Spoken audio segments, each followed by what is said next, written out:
हरिओम। आज मैं बताने वाला हूं पेट के समस्त विकृतियों को दूर करने के लिए, और उसमें विकृतियों में सबसे पाचन संस्थान, पेट में गैस, कब्ज, एसिडिटी बन जाना, और उसके लिए मैं आपको उपाय बता रहा हूं, और वह भी उपाय केवल आपके संयम से। देखिए, शरीर जो है हमारा, जब आकाश तत्व बिगड़ जाता है, हमारे शरीर में, हमारे पेट में जब आकाश तत्व की कमियां हो जाती है, यह तो 5 तत्वों का शरीर बना हुआ है, तो जिसमें आकाश तत्व पर हम ध्यान नहीं देते हैं। हम जल खा लेते हैं, हम अन्न खा लेते हैं, तो जब जल हम पीते हैं तो जल तत्व हमारे, अब जल पीने की कायदा, अगर जल तत्व बिगड़ गया, जल तत्व अगर हमारे शरीर में बिगड़ गया, तब भी पाचन संस्थान खराब हो जाएगा। अच्छा, अन्न खा लेते हैं तो पृथ्वी तत्व का संतुलन बन जाता है, लेकिन आकाश तत्व पर हम कभी ध्यान नहीं देते हैं। और बैठे बैठे हुए जो छाया में, एसी में, अपने बाउंड्री वॉल के अंदर में जो अपना जीवन बिगाड़ लेते हैं, उसमें अग्नि तत्व कमजोर हो जाता है, सूर्य तत्व की जब कमी आ जाती है तो लाख दवा हम करते हैं, हम कितना हो भी कुछ खाते हैं पीते हैं ऊपर से, लेकिन वो हमारे शरीर में काम नहीं करता है। तो उसके लिए एक जबरदस्त टेक्निक मैं लेकर के आया हूं, सिर्फ केवल ध्यान से आप सुनिए। जैसे हम भोजन करते हैं, तो जैसे ही हम भोजन करते हैं तो क्या होता है कि हम पहले ही निर्णय ले लें तो हमको कितना थाल के भोजन में कितना करना है, और क्या खाना है क्या नहीं खाना है।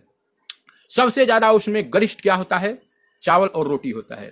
चावल की मात्रा को और रोटी की मात्रा को हम सीधे कम कर दें, जितना हम खाते हैं उससे भी कम कर दें, यह हमारा संयमित भोजन हो जाता है। और जो साग सब्जी है, दाल है, यह सब सुपाच्य जो चीज होता है, तो यह इसको पचाने में शरीर को उतनी जो है शक्ति और ऊर्जा का ह्रास नहीं होता है। भोजन को संयमित करना हमका फर्ज कर दो।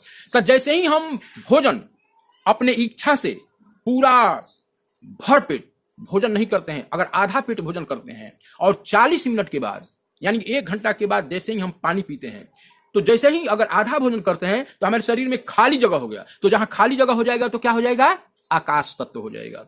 तो उसमें आकाश जब तत्व हो जाएगा तो उसमें वायु तो रहेगा। अगर वायु नहीं रहेगा तो हमारे पेट की सारी क्रियाएं जो है सुचारू रूप से नहीं चले। अगर वह वायु तत्व बिगड़ जाता है, कब? जब हम भरपेट भोजन करते हैं तब। तो वायु को उसमें अपना आने जाने का, जैसे कि निषेचन की क्रिया, मल त्याग की, भोजन पचाने की, उस जैसे ही भोजन करते हैं, सारे एनर्जी को, सारे ब्लड को एक जगह, सारी ऊर्जाओं को भोजन पचाने में लगाने की, ये सब वायु का काम होता है। तो वायु तत्व बिगड़ जाता है कब? जब हम भरपेट भोजन करते हैं तब। और अपने इच्छा से अगर कम हम भोजन करते हैं तो हमारा आकाश तत्व को सुधरते ही वायु तत्व ठीक हो जाता है।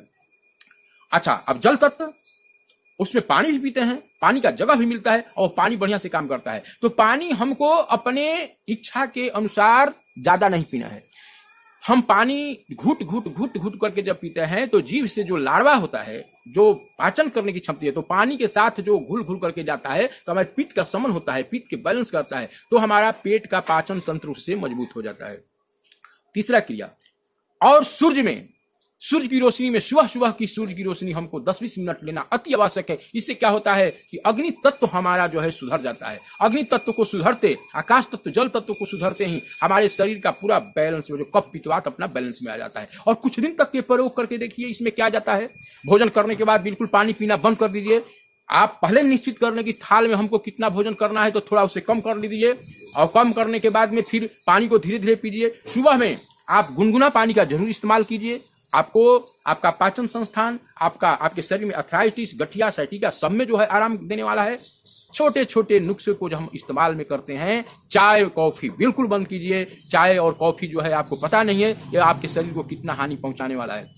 अगर चाय ही पीना है तो आप जो है थोड़ा तुलसी की पत्ती ले लीजिए, गिलोय ले लीजिए, काली मिर्च ले लीजिए, अदरक ले लीजिए, और उसमें थोड़ी हल्दी का टुकड़ा ले लीजिए। इसको आप पीजिए, आपका प्रतिरोधक क्षमता भी सही रहेगा। तो प्रिय मित्रों, आप अगर इन तत्वों को सुधार लिए, आकाश तत्व, अग्नि तत्व, वायु तत्व, जल तत्व और पृथ्वी तत्व, तो भोजन है। भोजन एक भी ऐसा नहीं डालना है जो हमारे शरीर के विरुद्ध आहार हो। ये सब सब संयमित जैसे ही आप करते हैं, आपके शरीर में एक बदलाव हो जाता है। और ध्यान से जुड़िए। मैं बार बार आपसे विनम्र निवेदन करूं कि आप ध्यान से जुड़िए। जब ध्यान का चस्का लग जाएगा तो आपका अपने आप सब बैलेंस में होना शुरू हो जाएगा। आपके शरीर के हर एक रोग दूर हटने लगेंगे। जो दवा का सहारा आप ले रहे हैं, तो दवा चौगुना आप में काम करना शुरू हो जाएगा जब आप ध्यान से जुड़िएगा। मस्त रहिएगा, आनंद रहिएगा, आपके सेल, आपके प्रतिरोधक क्षमता बढ़ेंगे, आप क्रोध में होइएगा, आप द्वेष में रहिएगा, चिंता, टेंशन, परेशानी में रहिएगा, आपके शरीर की ऊर्जा, शक्ति कमजोर हो जाएगी। आप स्वस्थ रहने के लिए, मस्त रहने के लिए तरीका, परमात्मा के ध्यान से जुड़िए। शरीर बिगड़ जाएगा तो कोई काम में नहीं आने वाला है। इसलिए इतने ही कह करके मैं अपने वीडियो को बंद करता हूं। और ध्यान की विधि मैं बता चुका हूं कैसे क्या करना है, बहुत सुलभ तरीका है। हम जो है उतना नहीं कर सकते हैं तो कम से कम जहां भी रहे वहां प्रभु का याद और अपने श्वासों को ध्यान दे सकते हैं। श्वास का ध्यान देना, आप अपने श्वासों पर जैसे ही ध्यान दीजिएगा वैसे ही आप देखिएगा कि आपके शरीर में कुछ होना शुरू हो गया। श्वासों का खेल है। जब आप देखिएगा, जब आप क्रोध में होइएगा, टेंशन में होइएगा, डिप्रेशन में होइएगा, तो जरा आप चेक कीजिएगा कि आपके दाहिना स्वर चल रहा होगा। और जब आप शांत स्थिति में, शांत मुद्रा में रहिएगा तो बायां आपका जो है ये चंद्र नाड़ी है, ये सूर्य गर्म नाड़ी है, ये चलने वाला है। तो उस समय आप जो है जैसे ही आपके शरीर में क्रोध आता है, आप पानी पी करके थोड़ा टहल वहल कर करके आप नाड़ी केवल बदल दीजिए। और जैसे ध्यान कीजिएगा अपने स्वर पर तो आपकी सुषुम्ना दोनों नाड़ी खुल जाती है, बायां और दायां, चंद्र और सोम। और जो साम्य अवस्था कुछ देर के लिए ही रहता है, जब कुछ देर के लिए जब सुषुम्ना नाड़ी रहती है, जब सम अवस्था होता है, वो ध्यान के लिए समय होता है। और उस ध्यान में जो आपके शरीर को जो सुख मिलता है, आपके स्थूल शरीर को सुख दुख जो है कहां से निर्भर करता है? सूक्ष्म शरीर से निर्भर करता है। कैसे? किसी ने शब्द में आकर के आपको अपमान कर दिया, अपमान कर दिया तो आपके स्थूल शरीर को क्या हो गया? कहां चोट लग गई? कहीं चोट नहीं लगी। लेकिन जो सूक्ष्म शरीर है वहां जाकर के वो फायरिंग कर दिया, चोट लग गया। और उसी चिंता में आप रात दिन टेंशन में हो गए। आपके घर के द्वारा भी ये काम हो जाता है। आपके प्रतिकूल कोई भी व्यवस्था हो, आपके उल्टा कोई, आपके लड़का लड़की, घर परिवार, समाज, जो भी अगर आपसे उल्टा कोई बात बोल रहा है प्रतिकूल, तो आपको चोट लगती है। कहां चोट लगती है?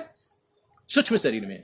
सूक्ष्म शरीर से संचालन यह शरीर होता है। और जब और वही हमारा चिंतन जब प्रभु में, परमात्मा में रहता है, तो वो चोट हमारे शरीर में नहीं हो पाता है।